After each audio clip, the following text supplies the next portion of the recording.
Muito bom dia, pessoal! Sejam bem-vindos à edição número 432 do seu Acorda Mercado, para você começar a sua semana muito bem informado. Então, bora para as notícias. Na sexta-feira, o Ibovespa subiu 0,86% e fechou aos 94.637 pontos, giro financeiro fortíssimo de 38,4 bilhões de reais. Na semana, o índice subiu 8,28%.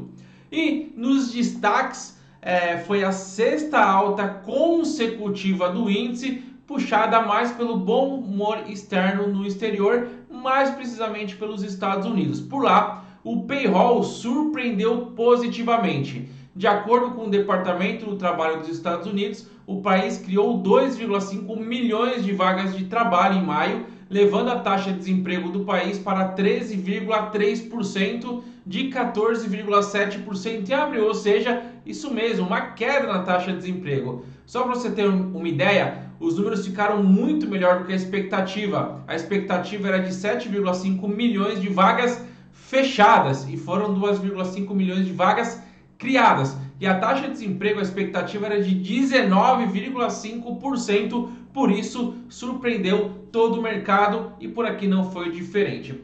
Além disso, o clima mais ameno aqui no Brasil entre o Executivo e o STF também colaborou para a alta da Bolsa. O Ibovespa durante o dia, principalmente após a divulgação ali do payroll, né, claro, chegou a subir até 3%, porém no final do pregão ele recuou por conta da preocupação com uma reunião do OPEP que aconteceu no final de semana, mais precisamente no sábado. Tinha uma expectativa em relação aos cortes da OPEP, mas a reunião acabou sendo muito boa. A OPEP decidiu de fato estender o corte de produção de petróleo este mês, dando uma tranquilizada também.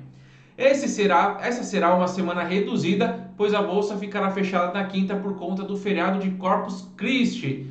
Vale lembrar que teve um mega feriado em São Paulo antecipando esse feriado, mas a bolsa não cumpriu, né? A bolsa ficou aberta nesse mega feriado em São Paulo, então por isso que, apesar dessa antecipação, agora a bolsa sim ficará fechada na quinta. Na quarta-feira será bastante movimentado, porque vai ter IPCA de maio aqui no Brasil e sempre mexe com o mercado. E também na quarta-feira nos Estados Unidos terá a divulgação da taxa de juros pelo Fed, né? Aquela reunião que acontece, como acontece aqui do Copom, lá tem o FOMC, tá bom? Na China, a balança comercial não foi tão boa, as exportações recuaram 3,3%, melhor que o previsto, que era de 6,5%. Porém, as importações recuaram 16,7%, bem acima do esperado, que era de 8,1%, bem pior do que esperado, né? O Brasil volta a ser um dos queridinhos para os investidores. Em um relatório divulgado na semana passada, o Goldman Sachs destacou o Ibovespa como preferido entre os mercados acionários dos emergentes, já que as ações têm apresentado o pior desempenho desde janeiro, oferecendo a melhor oportunidade de recuperação se o sentimento da retomada do risco global persistir. Indo para o Ibovespa, das 75 ações do índice, 48 fecharam no positivo. A começar pelas ações da Petrobras, que subiram 3,13% aos R$ 22,10, acompanhando a forte alta do preço do barril de petróleo. Já as ações da Vale recuaram 1,89%, apesar da alta de 1,5% do minério, e foi uma das principais ações que seguraram o ímpeto da bolsa. Já os bancos, eles colaboraram bastante positivamente. Vale lembrar que eles continuaram subindo, começaram a sua trajetória de alta após a CSLL, que havia uma expectativa de poder aumentar para os bancos, foi praticamente colocada para escanteio, dando uma tranquilizada para os acionistas dos bancos. Ações do Bradesco subiram 1,83%, do Itaú subiram 2,21%, do Santander subiram 2,27%, do Banco do Brasil subiram 0,74% e do Banco Inter subiram 4,80%, todos puxando aí o índice. Claro que lembrando que o Banco Inter, o BIT4, não está dentro do índice Bovespa. Já as ações da XP, que nem no Brasil estão lá na Nasdaq, dispararam 5,48%, fechando aos 36,58 dólares.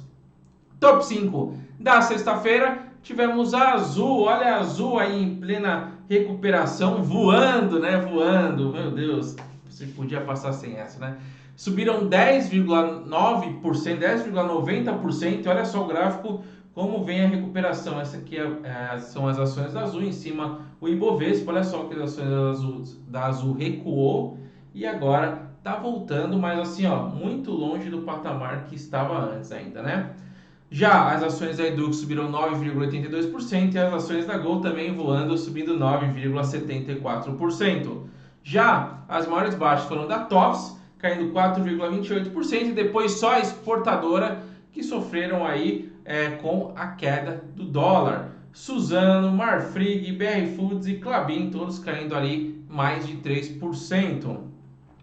As maiores altas da B3 foram da Eletroaço Autona, disparando 89,94%. Já a maior queda foram das ações da companhia Celg de Participações, caindo 13,81%.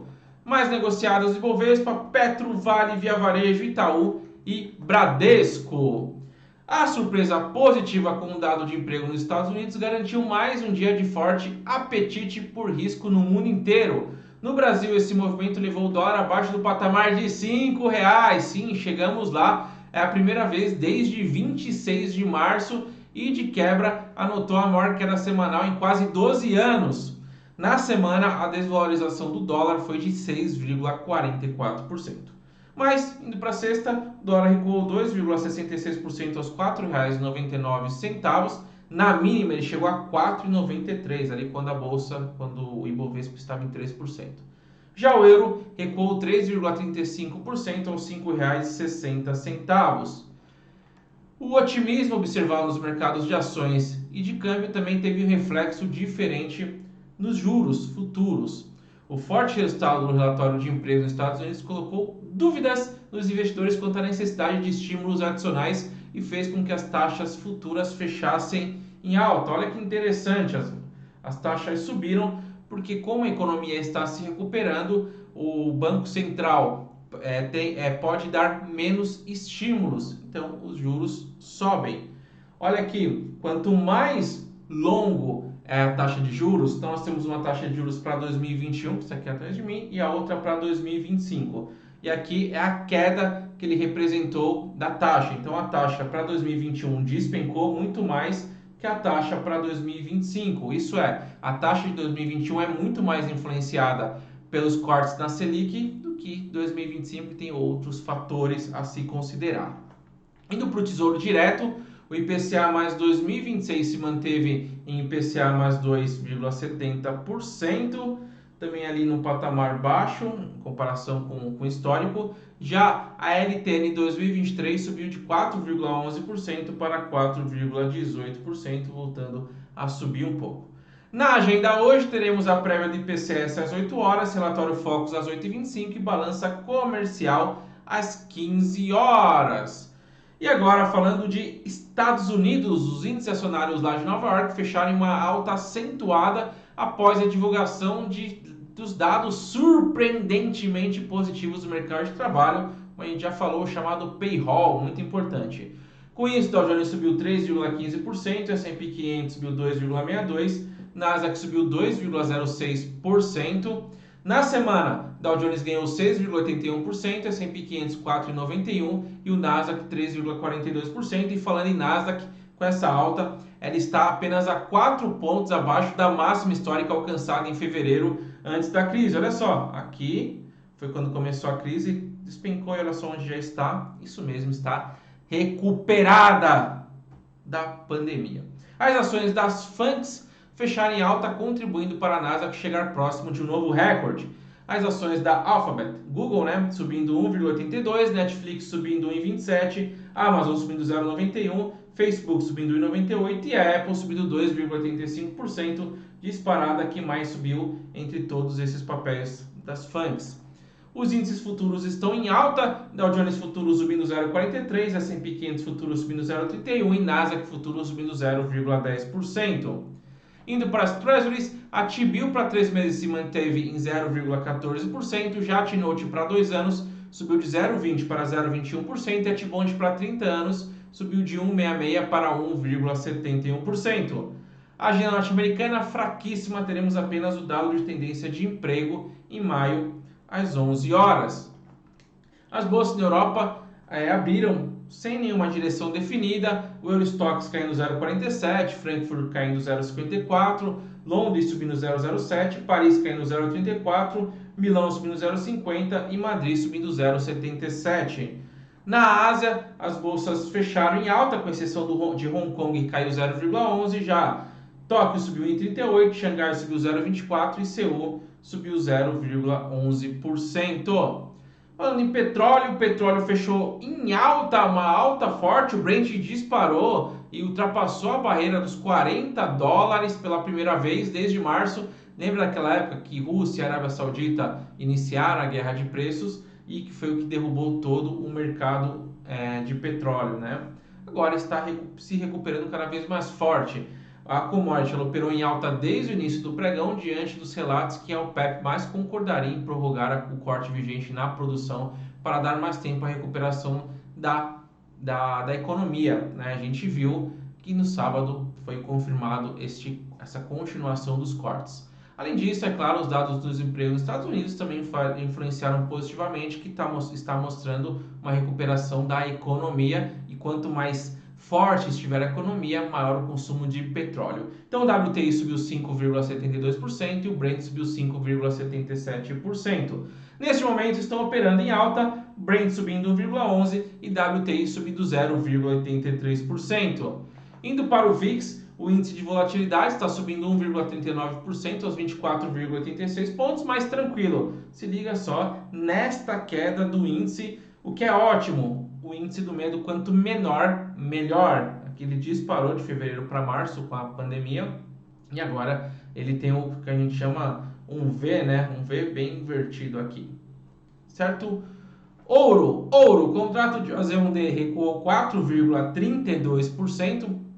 Ele também é bastante influenciado pelo dólar, tem a variável dólar, então voltou a cair. Lembrando também que o ouro é uma outra variável que em crises sobe, e agora passando um pouco essa crise ele volta a recuar, com os investidores ali mais arrojados, já mais confiantes, saindo de ativos mais seguros e podendo correr mais risco, inclusive o Brasil, uma dessas opções, né? Já indo para as criptomoedas, das 10 maiores moedas digitais, 4 estão em alta. Bitcoin subindo 0,40%, Ethereum subindo 0,98%, já a Ripple caindo 0,61%. Para finalizar, o índice de fundos imobiliários, o IFIX, está subindo, aliás, subiu na sexta-feira 1,02% e teve como destaque o fundo edifício Galeria, subindo 7,37%. Já como destaque negativo, o fundo de investimento Brazilian Riviera DivCare, caindo 4,11%. E por hoje é só, uma ótima semana e bons negócios. Vejo vocês amanhã. Tchau!